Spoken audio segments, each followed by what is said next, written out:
will hear a number of different recordings, and you will have to answer questions on what you hear. There will be time for you to read the instructions and questions, and you will have a chance to check your work. All the recordings will be played once only. The test is in 4 sections. At the end of the test, you will be given 10 minutes to transfer your answers to an answer sheet. Now turn to Section 1. Section 1. You will hear a lecturer talking about food preservation. First, you have some time to look at questions 1 to 5.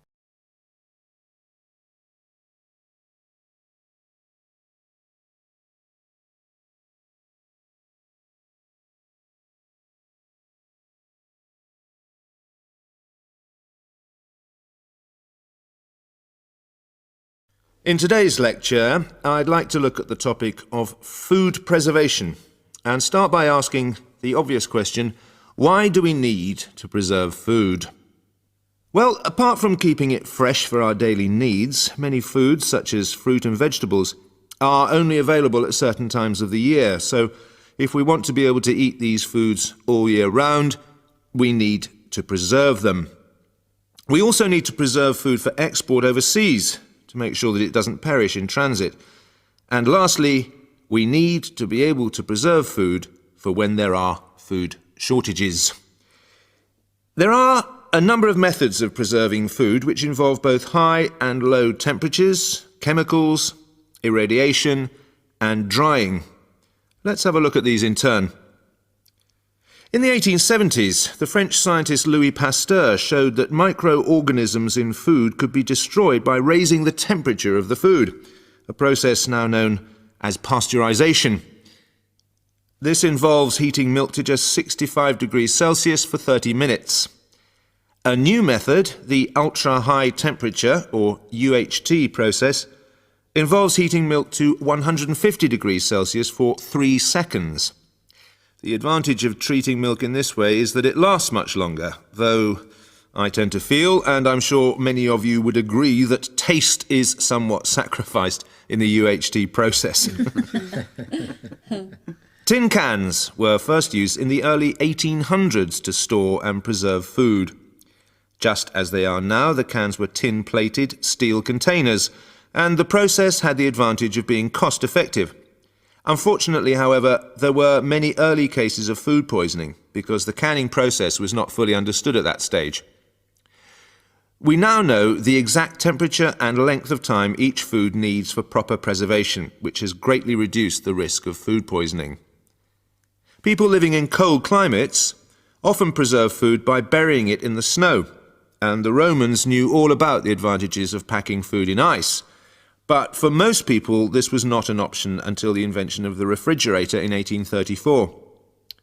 Today, however, refrigeration is the most important means of preserving food because the food stays fresh without needing to be treated. However, refrigeration requires an electricity supply, and unfortunately, if the power goes off, so does the food. Before you hear the rest of the conversation, you have some time to look at questions 6 to 10.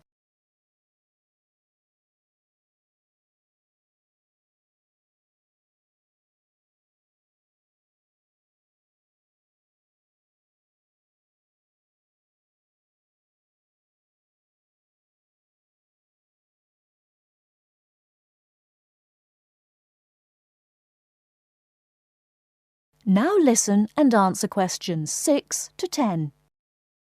A variety of chemicals can be added to food, and you'll find their names listed on the labels of cans and bottles. Salt is probably the oldest of all the chemical preservatives and was used by many ancient civilizations for many years.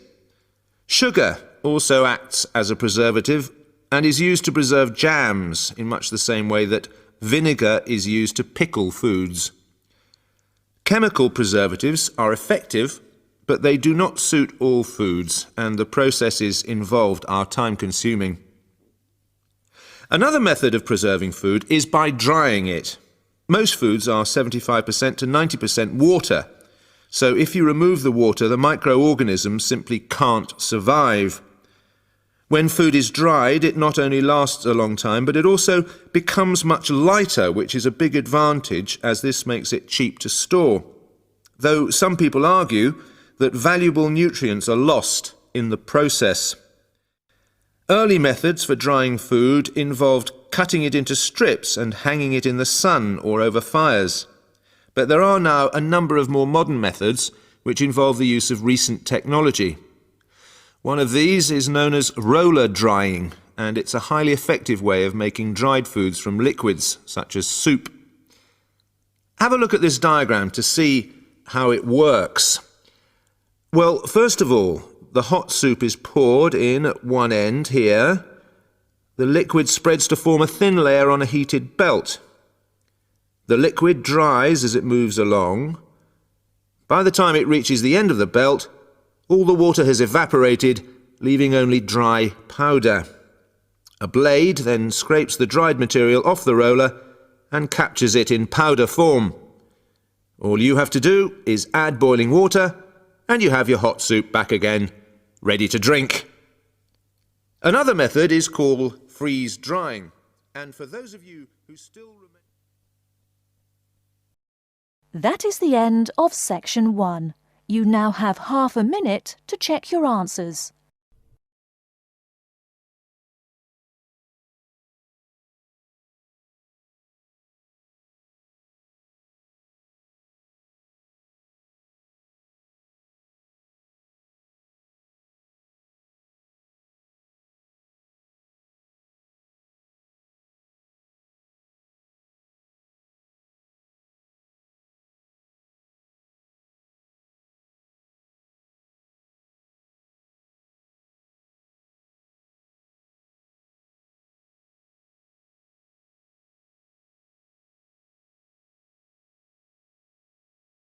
Section 2. You'll hear a tutor and 3 students discussing their work. First, you have some time to look at questions 11 to 17.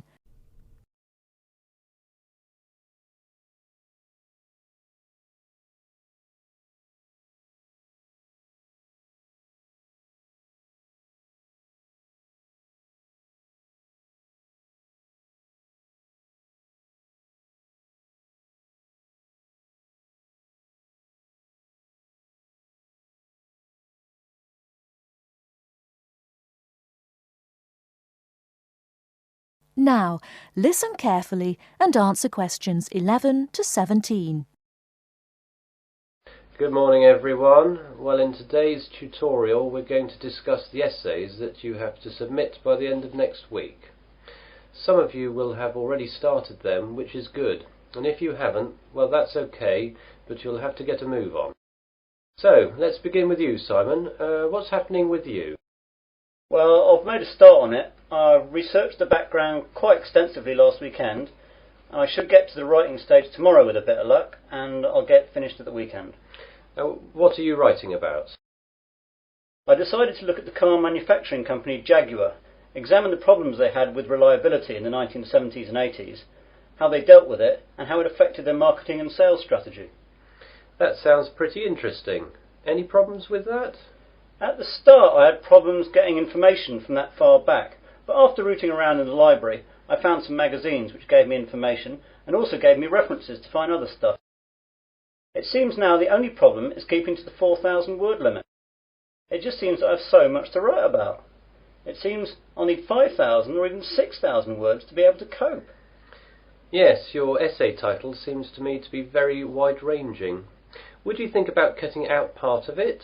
How about looking at their sales and marketing strategy, but only mentioning the problems in the 70s and 80s and not going too far into it? That's a good idea. That will make it much easier to handle. By the way, how do you want us to hand in our work? Do you want us to drop in a hard copy to your office? You could do that, but I'd prefer it if you just emailed it to me as an attachment. You've all got my address.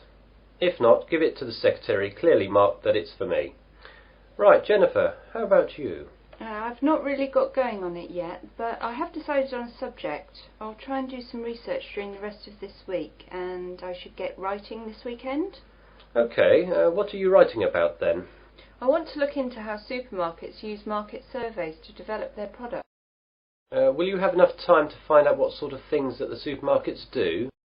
You won't have much time for that. I should be okay. I've had a look in the stack system in the library and I found a magazine that surveyed all the UK major supermarkets and a trade publication that analysed the same things in Canadian supermarkets. Be careful about using their conclusions too much.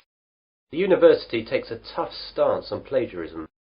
Make sure you properly list where you get your information from in a bibliography and try and do your own analysis. Get going too, as that analysis will take a bit of time. OK, thanks. Before you hear the rest of the talk, you have some time to look at questions 18 to 20.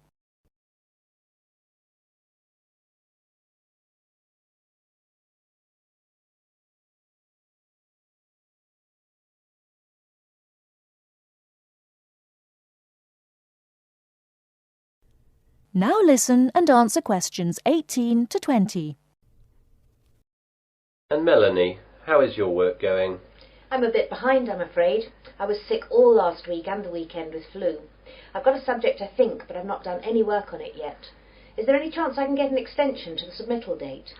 The policy of the department is not to give any extensions unless there are extenuating circumstances. Do you have a doctor's certificate or anything? I went to the doctor's, but I didn't get a note as I didn't realise I would need it. The doctor will have a record of me, though, as I got a prescription. I'll go back and get one. Yes, do. If you get one, then there shouldn't be a problem getting an extension. Without it, though, you'll be in trouble. What subject are you considering, anyway? I thought I'd do an overview of the UK mortgage interest rates and their effect on housing sales trends over the last 10 years. I thought it might be of interest because of the huge increases of house prices over the last decade. Certainly an interesting subject, and it should be no great problem getting information, as this has been fairly well documented. There's a lot of work again, though, and you'll really need to get cracking on it, even with the extension, if you get one. Well, I've not got much time for the rest of the week, and I've set aside the weekend to really get to grips with it. Good. Now, is there anything else? That is the end of section 2. You now have half a minute to check your answers.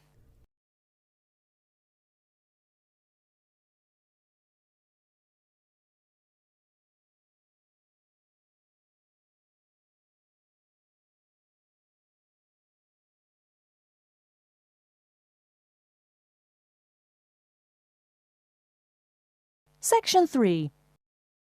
You will hear a conversation between two students, Peter and Susan.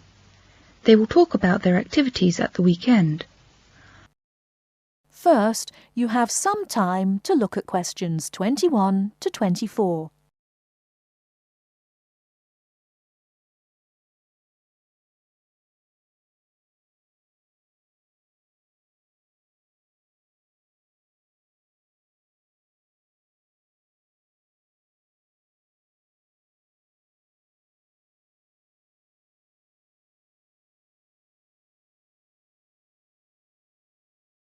Now, listen carefully and answer questions 21 to 24. Hi, Susan. Hi, Peter. It's Friday again. Anything particular you want to do at the weekend? No, nothing particular in mind. Maybe tonight I'll go to a pub with some friends for the happy hour. You know, drinks are half price at weekends, and I don't have to get up very early tomorrow. Saturday morning, that's the time for washing my car, doing the laundry, and then go out for brunch. That's breakfast and lunch combined, right? Yes, that's it. You can spend 2 hours or more over brunch. It's a huge meal. You can have all the breakfast things as well as all sorts of lunch things, such as salads, chicken, pies and fruit. It's not expensive. You just pay £7 per person. For that you can eat as much as you like. It's a good time for all the family. Oh, that sounds good. What do you usually do at weekends? On Sundays I have a lot of newspapers to read. So do I. I sit in the garden over a cup of coffee with a continental breakfast and read that it's Sunday newspapers. Relax. How about Saturdays? Oh, I usually go to a club to play chess with some friends. I love the game very much. It's great fun, isn't it? Yes, lots of fun. I enjoy playing chess on Saturdays. I've never played chess, but I'd like to learn it someday. Is it difficult to learn? No, not at all. I can teach you if you like. A week later. Now Susan is teaching Peter how to play chess. Listen to their conversation. Before you hear the rest of the talk, you have some time to look at questions 25 to 30.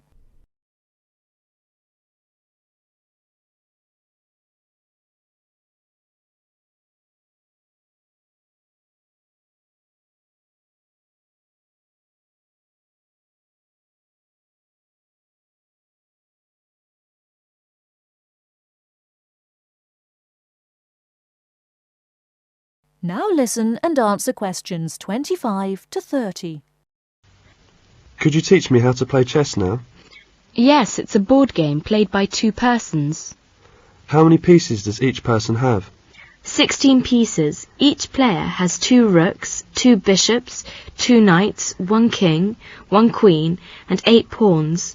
One person uses the light-coloured pieces and the other plays with the dark-coloured pieces. The colours are always called white and black, even if they are cream and red. At the beginning of the game, the pieces are set up on the chessboard as shown in the picture. Oh, I see. There are 64 squares on the board.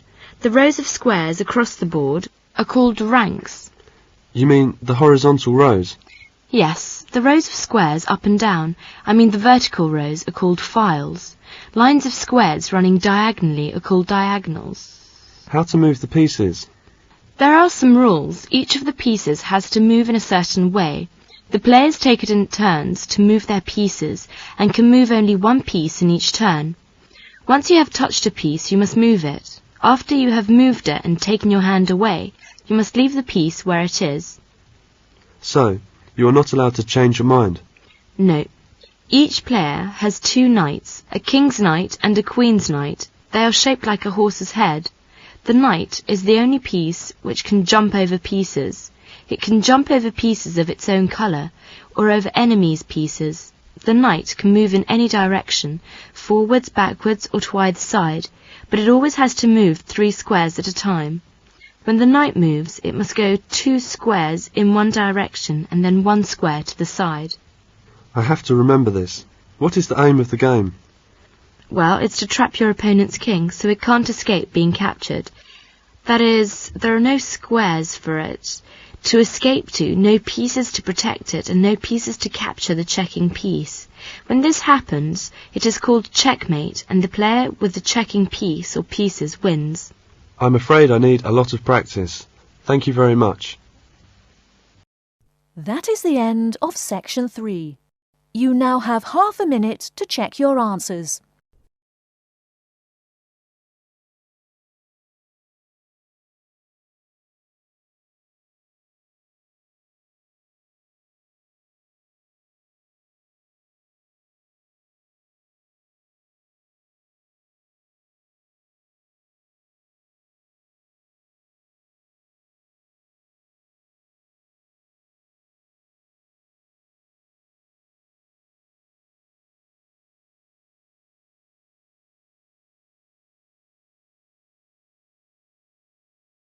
Section 4.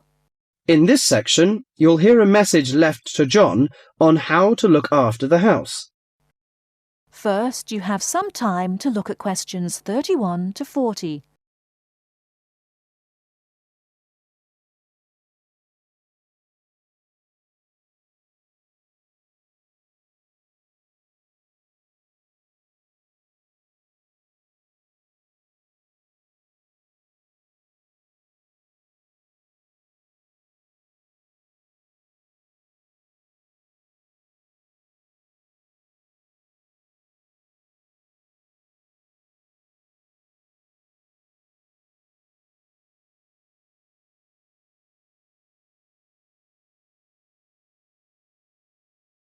Now listen carefully and answer questions 31 to 40.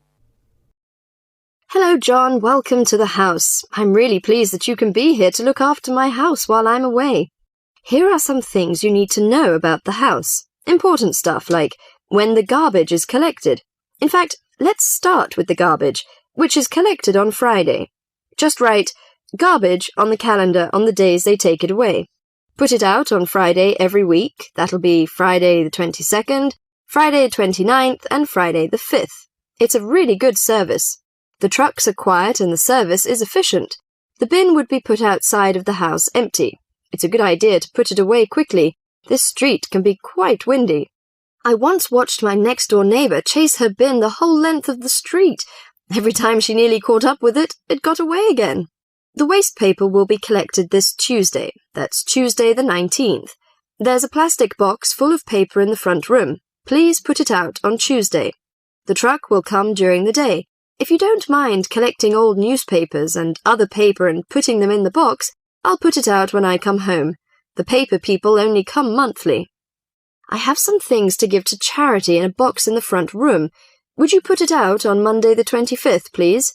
It's a box of old clothes and some bed linen which I've collected, plus a few other bits and pieces. The charity truck will come by during the day on the last Monday of the month.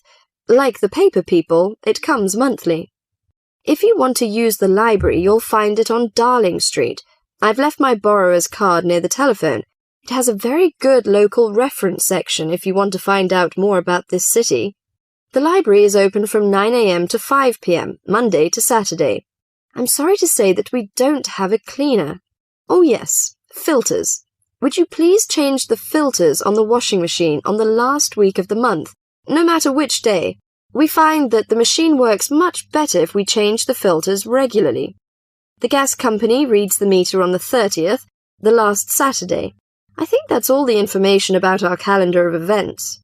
Well, John, I'm trying to think what else I should be telling you. As you know, I'm going to a conference in London. I hope to have a little time to look around. It's a great city. I do hope I manage to get at least some of the theatres and museums. I'm looking forward to all the things I have to do at the conference too. I'm giving a paper on Tuesday the 26th, and there are a couple of exciting events planned later in the conference programme. I hope to meet up with an old teacher of mine at the conference. She taught English literature at my high school, and we've kept in touch through letters over the years. She now teaches at the University of Durham, and I'm really looking forward to seeing her again. By the way, I expect you're hungry after your trip.